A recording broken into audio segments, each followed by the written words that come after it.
quick chat. And Jezu, thank you so much for joining me. I'm glad that we get to have one last interview on stage before the end of the year for you. And I was talking to Tritz before the game, and we were, I don't know, talking about the fact that you get to play devil's advocate for other teams for this week's Super Week. And I know the relationship you can have with Jezu outside of the game and how close you can be. How special was it for you to play against him, knowing that you can influence his playoff standing? Also, the fact that you solo killed him during the game, which was noticed on social media. I'd let you say that.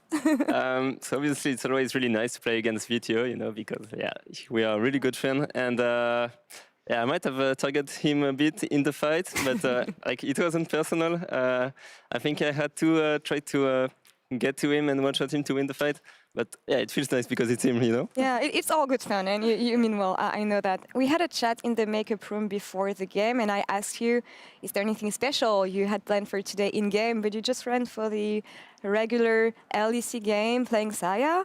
What is the goal now that you have one game remaining, and what do you want to get out of this Super Week? So we didn't do anything special because we feel like it's better for all of us to just play the best we can, which means not trolling draft, because I mean, it's good as well for the other team, you know. I think it's a bit disrespectful if you start to blind pick Vayne, even though I'd really love to, but it's just not really cool, you know. So we're just playing what we know and trying our best, even though we're not making playoff, we can still show some good things. Yeah, I saw you were hovering the champion in the draft phase, and maybe you get to play Vayne really in last game tomorrow. But of course, you want to leave a good impression, I get, on these last games, and you want to come back next year. So I want to know how different are you from the Jezu I met a year ago at the MISFITS gaming house? Like, how did you change as a person since you joined the LEC, but also as a player in game?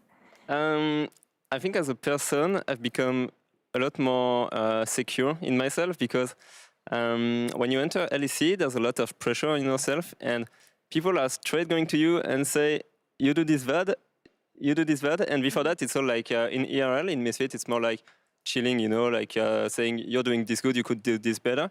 And when you enter, I think it's really important that you're really secure with yourself and your level, because it's the same for the fans. Every time you miss something, they just point it out.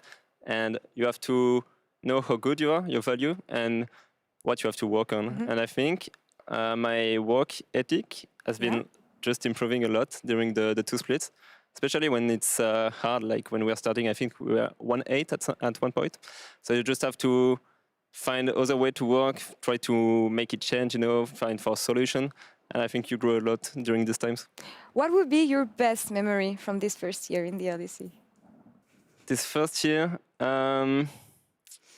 probably the Jarvan Kalista game with Streets in the first split, because it was really funny game to play, and I felt really good. So yeah, probably this.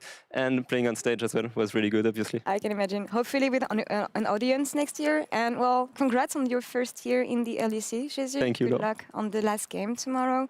And we're going to take a break now, and we'll be back in a couple minutes for a very important game as Excel will take